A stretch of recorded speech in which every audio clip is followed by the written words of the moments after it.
I will never forget the day how in disgust, in deep disgust, I resigned from the Academy and gave up, turned in my tickets to the Academy Awards telecast. It was the day after Woody Allen won the Oscar for Best Director. Now, he also won for Best Picture and I think Best Screenplay. Those I could argue with.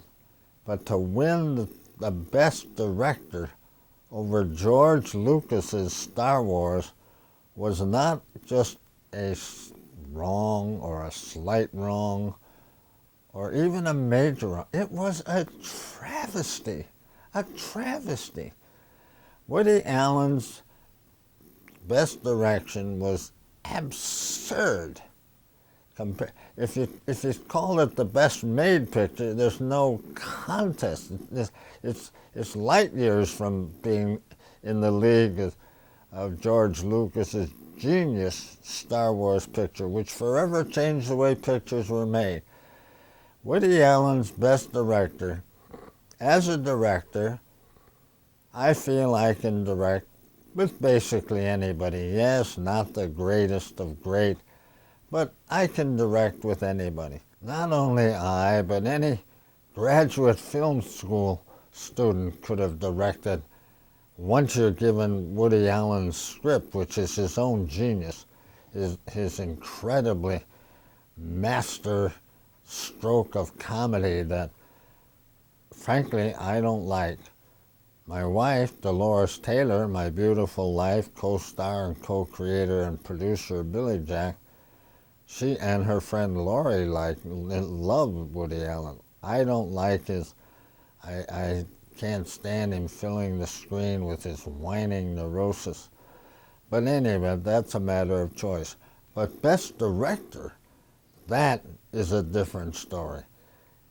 Any one of us could have done it. I could have never even come remotely close to thinking of Star Wars, let alone directing it. Lucas's genius, his incredible genius, is the only one that could have done that. I could never in a million years do a Woody Allen script. Only Woody Allen's genius can do that. But to direct is a series of simple things. One, where do you put the camera? Two, where do you tell the actor to move? Well, how do you guide the actor in their lines and saying the lines so they sound like they make them up for the first time? Those things any one of us could do. Here, put the tripod, and you got Diane Keaton, the genius of Diane Keaton. She doesn't need to be directed. She has to just be gently guided and nudged a little bit. That I could have done. Star Wars, I couldn't even imagine doing that. And everyone, my wife, as I said, my wife is also in the business. And when the awards were out that year, every one of us, when we talked about, mentioned Star Wars, we used words like genius, incredible, awesome, and unbelievable, incredible. It was beyond anything I can imagine, just magnificent, majestic, a whole new breakthrough in film making, like when sound came in, it's just incredible. When you talked about Woody Allen's picture, you used the word interesting, or I liked it, but you never used any of the superlatives for direction. Oh my God. Now, the reason I bring this up is because the same thing is happening again. Argo is once again a picture that the director of the picture is being raped and ripped out of the rightful right to be nominated for an Academy Award. Now, don't misunderstand me. I have two things to say here. One is Spielberg's Lincoln is an unbelievable masterpiece. I'm an adorer of Lincoln, and I have been since the third grade when I read his biography in which he said, all I am or ever hope to be I owe to my angel mother. Incredible man, and only Lucas once called Spielberg in an interview a genius, and he is. He is the great film genius, and Lincoln is a masterpiece, a masterpiece. Everything, the casting of Daniel Day-Lewis is just beyond belief. Everybody in it, Sally Field, everybody's just magnificent in the picture. There isn't a scene in the picture, there isn't a frame in the picture that isn't a jewel, a masterpiece, and a stunning achievement of direction that only Spielberg and his incredible crew could do. But Argo is a different kind of picture. It's also an amazing, amazing picture, and again, there isn't one frame in that picture that isn't a masterpiece. And the suspense, the picture is such a gripping, powerful picture that it has you sitting, sucking up your breath, holding your breath, leaning back in your chair, holding on to your chair, just incredible, right till the IATC symbol comes on at the end of the credits. It's a magnificent picture and brilliantly, brilliantly, brilliantly directed. Ben Affleck is robbed. Now, in my view, Spielberg's picture and Affleck's picture, both should be up for both picture. Well, and I'd even give Argo the best, but it's hard to say. And both for Best Director. They are incredibly done. And for him not even to get nominated, not even nominated, is just a sin. In the Catholic Church, they call a teeny little sin a venial sin, a big sin that condemns you to hell if you don't get to confession beforehand, a mortal sin, but a really brutal, brutal, monstrous sin, a sacrilege. Well, Affleck not getting nominated for Argo is a sacrilege, and if I were in the Academy today, I'm not, I would resign it again. Just incredible insulting not to even be nominated. Look at the guys they nominated. Some of them are worthy, others are just ordinary. Just in unbelievable travesty. The Academy has now become so political, so corrupted, that it no longer really does nominate the best picture, the best direction. Clint Eastwood twice got ripped off and raped like you are, Ben, and you're in good company with the genius of Clint Eastwood. And his picture Mandela, when Morgan Freeman didn't even win, and he did when he did Hoover, and Leonard DiCaprio didn't get nominated or win. Just incredible insults to Clint, who has a whole list of magnificent pictures. Clint has now become as great a director as we've ever had.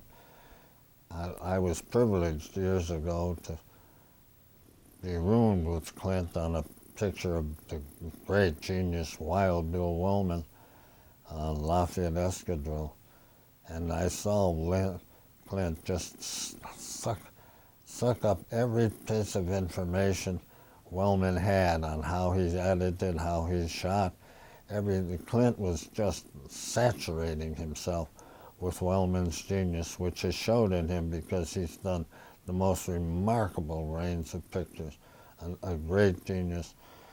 So any event, but the thing about Argo is it's just a cliffhanger, it's entertaining. Now, the one slight, tiny defect of Lincoln, and I hate to say this, is that Lincoln is not suspenseful.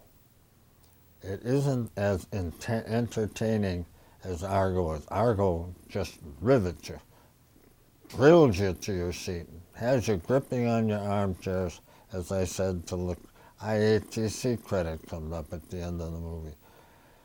Lincoln is an amazing picture, an astounding achievement of cinema, unbelievable, but it isn't suspenseful. It doesn't rip you.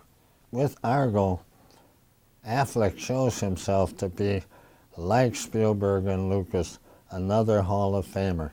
As a kid, it seems like in middle school, he won the Academy Award for writing with Matt Damon for Good Will Hunting.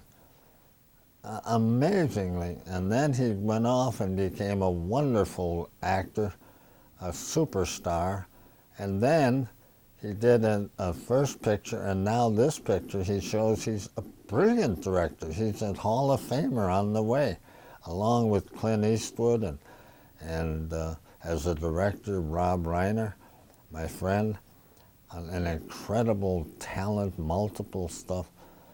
These guys make films that are just, the rest of us in the business, especially as writers or actors or directors or producers, sit there and are, wow, if I could have only done that.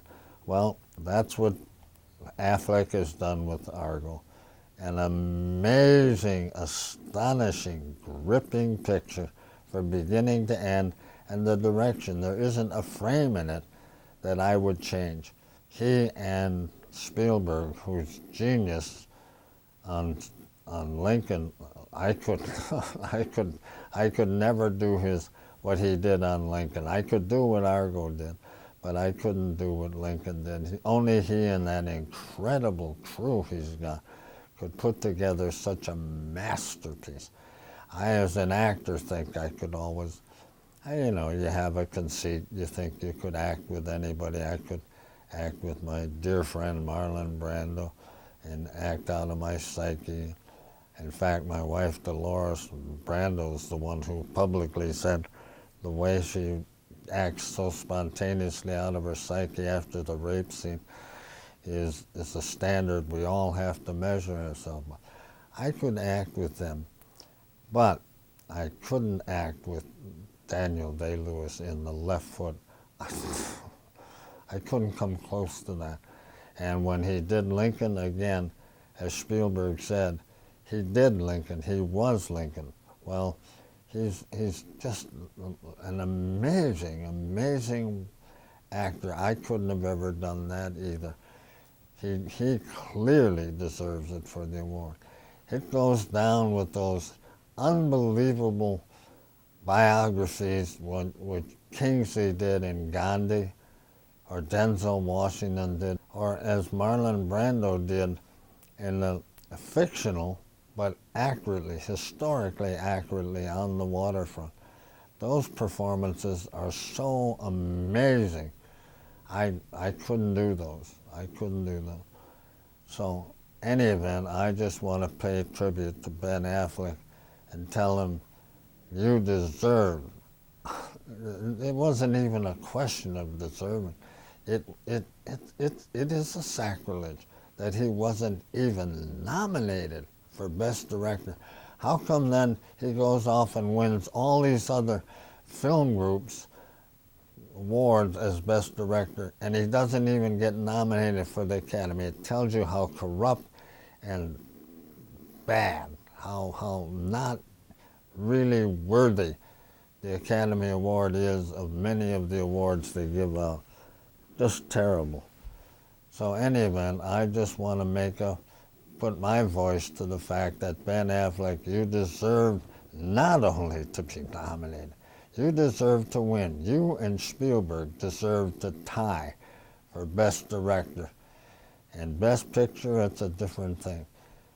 As a cinematic masterpiece, Lincoln is as magnificent a picture as I've ever seen. But it wasn't as entertaining and as gripping as Argo was. The reason for that was given by Doris Kearns Goodwin, who I adore. Every time she's on the show, she is so mature, so intelligent, so knowledgeable, so thoroughly knowledgeable. She's just a masterpiece at knowing what she's talking about. She put it in an interview on Lincoln. She said, they did it on the 13th Amendment because it raised the question. You were eager to find out how it came out. And that's wrong. That's the problem with the slight problem with Lincoln, is it's not suspenseful. We know the 13th Amendment passed. So I found Argo, though, gripping, thrilling, right to the last frame. And I want to say one other thing about Spielberg. They had a memorial, a commemoration at Gettysburg, at the same place that Lincoln gave his Gettysburg Address. And among the great historians they had Spielberg going to speak. And I thought, oh my God, he's nuts. What is he doing? How can he ever say something at the place that Lincoln gave the greatest second national purpose speech of American history? How can he ever, why is he doing that? And then he gave his speech, and it was incredible, unbelievable. I couldn't believe the range and the depth and the intelligence and the absolute summing up of what Gettysburg was to America. It was a piece of genius, as great a piece of genius as this filmmaking was. So congratulations, Stephen, and thank you for that speech. I really appreciate it because Lincoln and Jefferson are my two unbelievable heroes as president, and you honored them both in a way.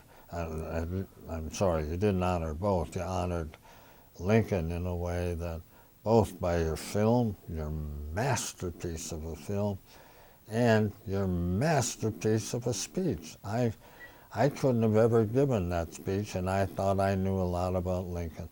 So congratulations to both of you, and you both deserve the winner for Best Director, clearly, and the Best Picture, clearly. Two incredible forever films. Thank you both for making them.